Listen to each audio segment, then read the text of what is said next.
বৃষ্টি ভেজা এক সন্ধে। রাজপ্রাসাদের সবচেয়ে বিলাসবহুল কক্ষেও আজ বিষাদের ছায়া। রানী চারুলতা শয্যাশয়ী। রাজ্যের সেরা বৈদ্যরা তাকে সুস্থ করতে ব্যর্থ হয়েছে। মহারাজ, আমার মনে হয় আমার সময় শেষ হয়ে এসেছে। না চারুলতা, এমন কথা আর কখনো বলবে না। তোমাকে ছাড়া এ রাজ্য, এ জীবন কিছুই নয় আমার। আপনি অনেক চেষ্টা করেছেন মহারাজ, ভাগ্যকে কি কেউ হারাতে পারে বলুন তো? ভাগ্যকে না পারি, মৃত্যুকে হারাবো। তোমাকে আমি এ রোগের হাত থেকে বাঁচাবই। মহারাজ, আমরা সর্বোচ্চ চেষ্টা করেছি, কিন্তু এ রোগের কোনো চিকিৎসা আমাদের জানা নেই। তাহলে কি মন্ত্রী মশাই, কোনো উপায় নেই? কোনো উপায় নেই আমাদের এই মহারানীর জীবন বাঁচানোর? আমি মহারানী এবং আমার বড় ভ্রাতাশ্রীকে এভাবে দুঃখে বেদনায় ছটফট করতে দেখতে পারছি না। মহারাজ, মহারাজ, শোনা গেছে উত্তরের পাহাড়ে এক রহস্যময় ঋষি বাস করেন। তার নাকি অলৌকিক শক্তি আছে। তিনি নাকি আশীর্বাদ দিয়ে অনেক জনের অনেক বড় বড় গুরু গম্ভীর রোগ ব্যাধি সারিয়ে ফেলেছেন। প্রতাপ, আমার স্নেহের ছোট ভ্রাতা, আমাকে সেই ঋষিমুনির কাছে যেতেই হবে। আমি যতদিন পর্যন্ত না ফিরে আসব, ততদিন তুমি আমার এই বিশাল সাম্রাজ্য সামলাবে। পরের দিন কাউকে কিছু না জানিয়ে সূর্যোদয়ের আগেই মহারাজ বেরিয়ে পড়েন সেই রহস্যময় ঋষির খোঁজে। দিনের পর দিন, রাতের পর রাত, পাহাড় জঙ্গল আর মরুভূমি পেরিয়ে চললেন মহারাজ।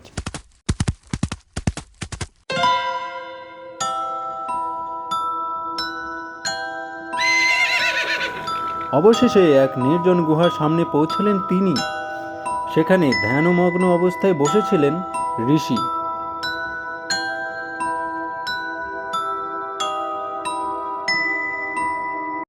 প্রণাম মহামুনি। মহামুনি, আমি এই ভূপৃষ্ঠের রাজা। আমায় সাহায্য করুন। আমার স্ত্রী মৃত্যুর সাথে লড়ছে। তার হাতে বেশি দিন সময় নেই। রাজবৈদ্য বলেছেন মহারানীর হাতে আর মাত্র 2-3 দিন সময় আছে। দয়া করে তাকে বাঁচানোর উপায় বলুন মহামুনি। আমি যে তাকে ছাড়া বাঁচব না। আচ্ছা, তবে এই ব্যাপার, রাজা, তুমি কি তুমি কি সত্যিই তাকে ভালোবাসো? আমার আমার প্রাণের চেয়েও বেশি। আমার স্ত্রীর কিছু হয়ে গেলে আমি যে নিজেকে ক্ষমা করতে পারবো না মহামুনি। এই নাও, এটি জীবন পুষ্প। এর গন্ধ পেলেই তোমার স্ত্রী সুস্থ হয়ে উঠবে। তাহলে তাহলে আমাকে এটি দিন। এর মূল্য অনেক বড়। রাজাকে মূল্য দেখাচ্ছেন ঋষি? যা চাইবেন তাই দেব। মূর্খ রাজা, কোনো প্রকারের ধন সম্পদ দ্বারা এই মূল্য পরিশোধ করা সম্ভব না। তোমাকে নিজের নাম, পরিচয়, রাজপাট, গৌরব সব ত্যাগ করতে হবে। মানে মানে আপনি কি বলতে চাইছেন মহামুনি? আজ থেকে তোমাকে তোমার পরিচয় লুকিয়ে রাখতে হবে। আজ থেকে তুমি আর রাজা নও।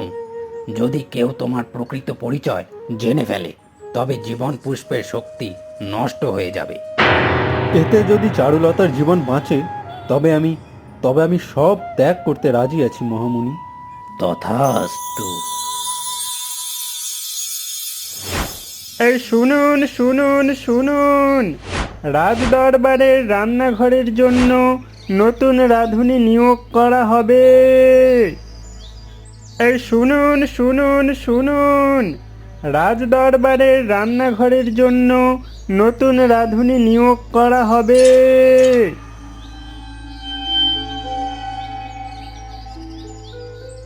আমি শুনলাম রাজমহলে একজন পারদর্শী রাঁধুনির দরকার। আমি সেই সংবাদ শুনেই এলাম। আচ্ছা, এসো এসো এসো আমার সাথে এসো।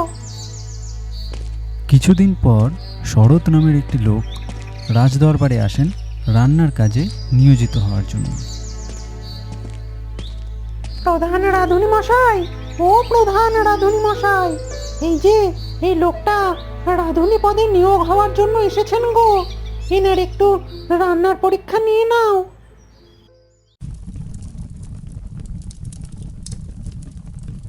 শরৎ রান্না শুরু করলো এবং শরদের রান্নার সুবাসে পুরো রাজপ্রাসাদ মুগ্ধ হয়ে গেল।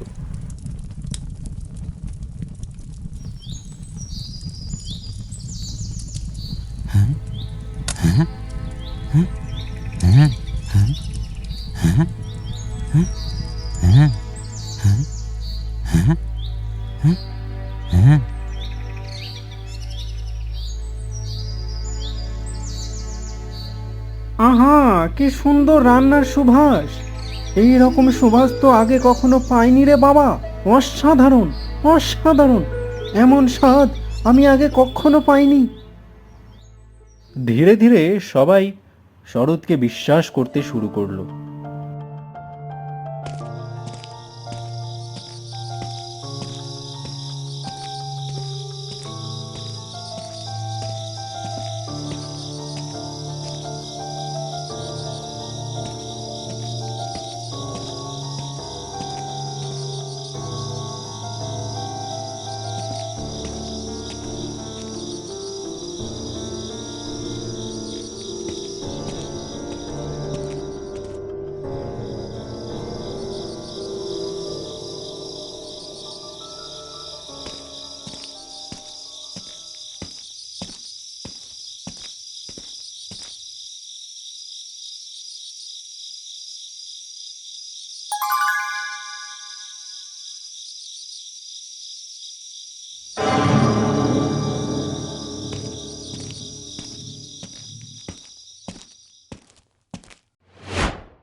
আরে আরে আমি সুস্থ বোধ করছি, আমি সুস্থ বোধ করছি, আমি ঠিক হয়ে গেছি। এটা এটা অসম্ভব! সমস্ত রোগের চিহ্ন উধাও। মহারানীর শরীরের রং আবার আগের মতো হয়ে গেছে। কিন্তু কিন্তু কি করে? আজকে আপনারা কি রান্না করবেন? আপনিই বলুন মহারানী, আপনি যা বলবেন আমরা তাই রান্না করব। আপনি এতদিন পর সুস্থ হয়ে উঠেছেন, আপনি যা খেতে চাইবেন আমরা তাই আপনার জন্য বানিয়ে দেব। ঠিক আছে, আজ আমি আমার প্রিয় খাবারটাই খেতে চাই। আচ্ছা, ঠিক আছে মহারানী, আপনি বিশ্রাম নিন। আমি আপনার জন্য আপনার সবচেয়ে প্রিয় খাবারটা বানিয়ে দিচ্ছি। শরৎ কিছুক্ষণের মধ্যেই মহারানীর প্রিয় খাবারটা বানিয়ে ফেলল। সেই দৃশ্য দেখে প্রধান রাঁধুনি অনেকটা স্তম্ভিত হয়ে গেলেন। এরপর তিনি তৎক্ষণাৎ শরৎকে প্রশ্ন করলেন, আচ্ছা শরৎ, তোমার আসা মাত্র 2 দিন হয়েছে, এরই মধ্যে তুমি কি করে জানতে পারলে যে মহারানীর প্রিয় খাবারটি কি? আমি তো তোমাকে বলিনি।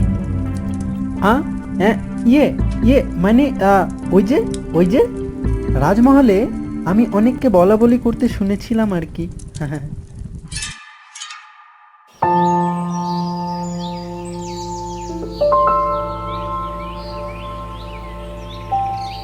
মহারানী আর শরৎ একে অপরের দিকে অনেকক্ষণ ধরে তাকিয়ে আছেন এবং মহারানী একেবারে শরতের চোখে হারিয়ে গেছেন। মন্ত্রীমশাই, আমার কিন্তু ভীষণভাবে সন্দেহ হচ্ছে এই শরদের ওপর। তবে কি শরৎ আর মহারানীর মধ্যে কোনো সম্পর্ক স্থাপন হলো? ছি ছি ছি ছি ছি ছি! ব্যাপার তো অনেক সন্দেহজনক রাধুনি। এই শরদের ওপর নজর রাখতে হবে দেখছি। শরৎ, তোমাকে দেখলে মনে হয় আগে কোথাও দেখেছি তোমাকে। না মহারানী, হয়তো কোনো স্বপ্নে দেখেছেন আমায়।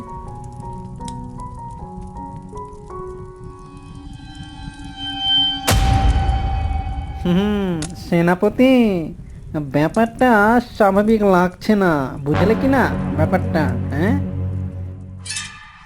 হ্যাঁ, আমিও তাই ভাবছি।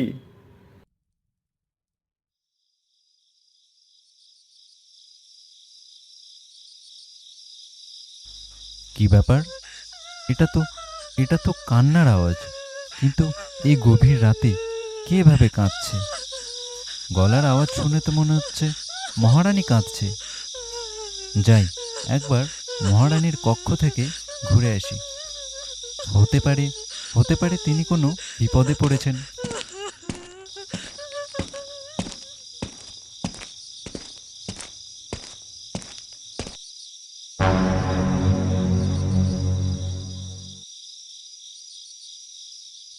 আপনি আপনি আমার কক্ষে কি করছেন? আমি দূর থেকে আপনার কান্না শুনতে পেলাম, তাই আপনি ঠিক আছেন কিনা দেখার জন্য ছুটে এলাম। সে যাই হোক, মহারানী, আপনার চোখে জল কেন? আমি আমার স্বামীকে হারিয়েছি। আমায় সুস্থ করার জন্য তিনি এক ঋষিমুনির খোঁজে বেরিয়েছিলেন, কিন্তু কিন্তু আজ পর্যন্ত তিনি ফিরে এলেন না।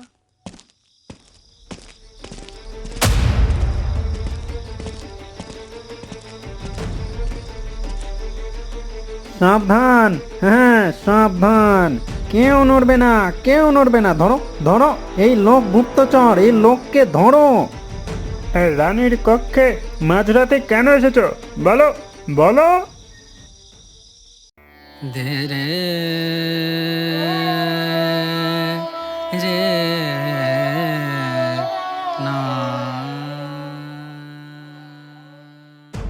আমি দ্বিতীয়বার জিজ্ঞাসা করব না। আমার জিজ্ঞাসা করতে ভীষণ লজ্জিত বোধ হচ্ছে, কিন্তু আমার কাছে আর কোনো উপায় নেই।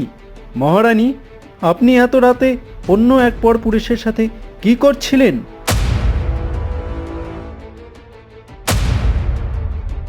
আপনার এই স্তব্ধতা আমায় আমার সমস্ত প্রশ্নের উত্তর দিয়ে দিয়েছে। সেনাপতি, এই রাধুনীকে ঘোড়ার পেছনে বেঁধে মাটিতে ছেঁচড়া খাওয়াতে খাওয়াতে ঘোরানো হোক এবং অন্তিম পর্যায়ে ফাঁসিতে ঝুলিয়ে দেওয়া হোক, এটাই আমার আদেশ। থামুন, থামুন আপনারা, ওর কোনো দোষ নেই, আপনারা থামুন। আমার কথাই শেষ কথা।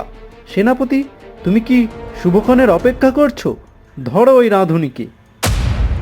থামুন, থামুন আপনারা, আমি গুপ্তচর নই।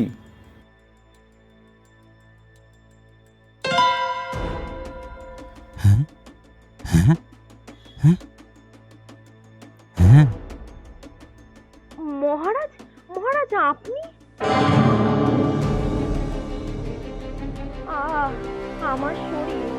আমার শরীর আবার জ্বলছে।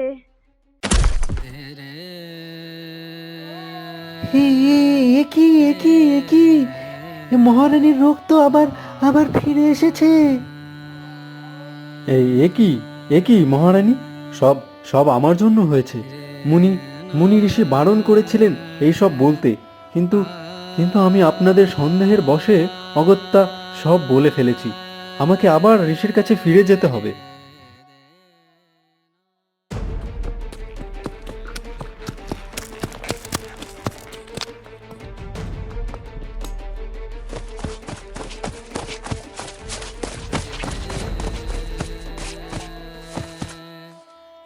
মহামুনি, মহামুনি আমাকে সাহায্য করুন। মহামুনি, আমি আপনার কথা রাখতে পারিনি।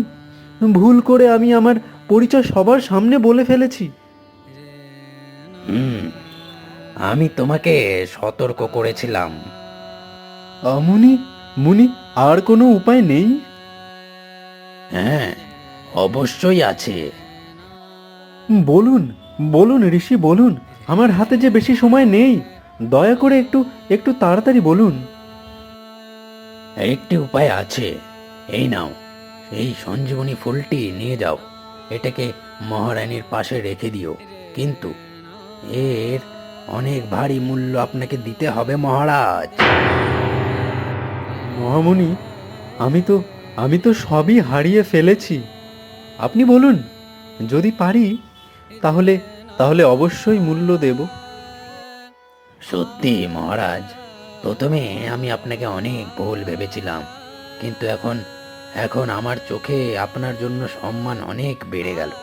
যাই হোক, মনে রাখবেন, আপনি চিরকালের জন্য সব কিছু হারাতে চলেছেন। মনে রাখবেন, পুরো পৃথিবী আপনাকে ভুলে যাবে, এমনকি আপনার স্ত্রীও। সে যদি আমায় ভুলে যায় তাহলে আমি বাঁচবো কি করে মহামুনি? একটা কথা জানেন কি মহারাজ, ভালোবাসার সবচেয়ে বড় প্রমাণ হলো নিজের সুখ বিসর্জন দেওয়া। সমস্ত পরিস্থিতিতে নিজের ভালোবাসার মানুষটিকে সুরক্ষিত এবং বাঁচিয়ে রাখা। রাতে মহারাজ প্রাসাদে ফিরে আসেন।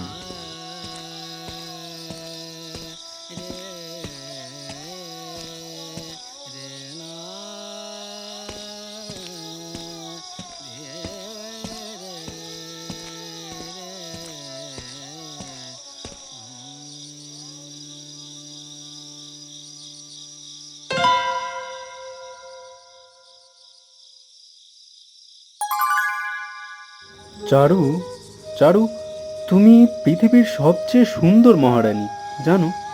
আর ঘুমন্ত অবস্থায় তোমাকে অনেক বেশি সুন্দর দেখায়। তোমার মনে আছে চারু, গভীর অরণ্যে হরিণ শিকার করতে গিয়ে যখন আমি তোমায় প্রথম দেখেছিলাম? চারু, তুমি তুমি কখনো জানতে পারবে না আমি তোমাকে কতটা ভালোবেসেছি। তোমার মুখের হাসি আমার শেষ স্মৃতি।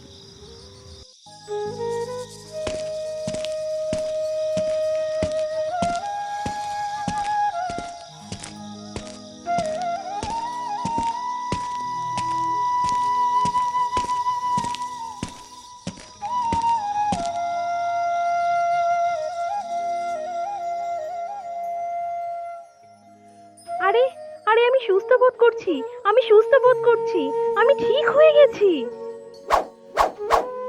এটা এটা অসম্ভব। সমস্ত রোগের চিহ্ন উধাও। মহারানীর শরীরের রং আবার আগের মতো হয়ে গেছে। কিন্তু কিন্তু কি করে? রানী চারুলতা সুস্থ ও সুখী জীবন কাটাচ্ছিলেন। তবুও মাঝে মাঝে তার মনে হতো কিছু একটা হারিয়ে গেছে। একদিন রাজ্যের বাইরে এক মন্দিরে তিনি পুজো দিতে গিয়েছিলেন।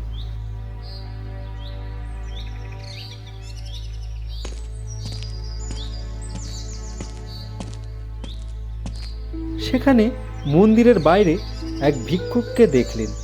চারুলতা তার দিকে তাকিয়ে অনেকটা অদ্ভুত অনুভব করলেন এবং তাকে তার অনেক পরিচিত একজন বলে মনে হলো। তাকে দেখে মহারানী বললেন, আমি কি আপনাকে চিনি, বা আমরা কি আগে কোথাও দেখা করেছি? না মহারানী, হয়তো কোনো স্বপ্নে দেখেছেন আমায়।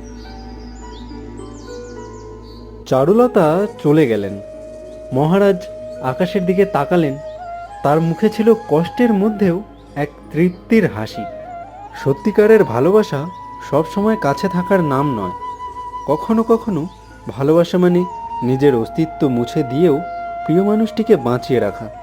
মহারাজ ইতিহাসে হারিয়ে গিয়েছিলেন ঠিকই, কিন্তু তার ত্যাগ অমর হয়ে রইল ভালোবাসার এক অনন্ত কিংবদন্তি হিসেবে।